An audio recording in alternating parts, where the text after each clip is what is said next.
chỉ rồi nè một con buộc bò cồm độ nó có khởi để độ cho độ cho ý anh thì anh mình chống độ cho nó phát được thoát rất là mình mùi sầu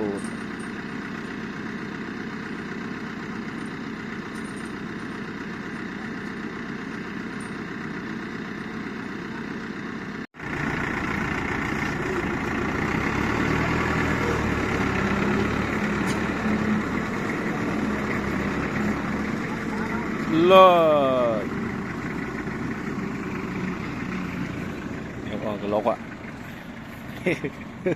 chiết cho vậy này khai xa có mau ổn nhá vô một cái đây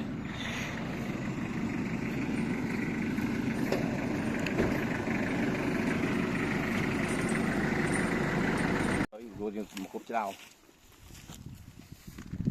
rồi tục hỏi gì đấy hả rồi tục hỏi bạn gì đấy mặt đây mình tích đo với mặt này cho một tơ đo mày soạn đau ổn lời để nồi hào vậy nè và đây dừng liền cả ô cũng đo này và đây dừng phở nổi phải cho đó này là clip cho mình là tập hòn của nó và dừng này nó liền cả ô người lòn toàn đòn này và một bài một bài ơi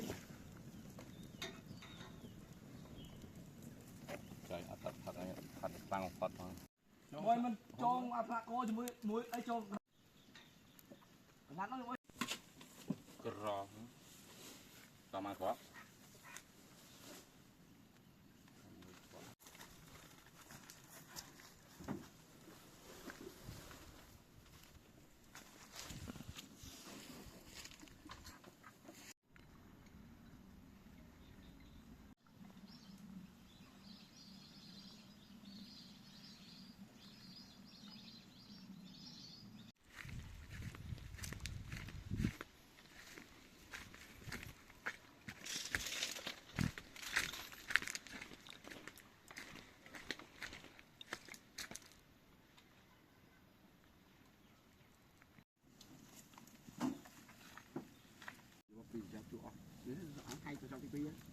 nên cho mình cho tiền ạ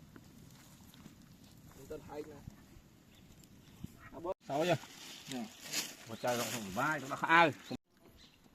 bài tiền chán đi pháp hạch play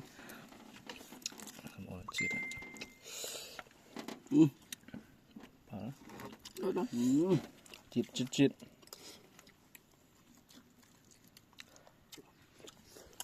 mặt thôm là ban đẩy tôi mấy mặt thôm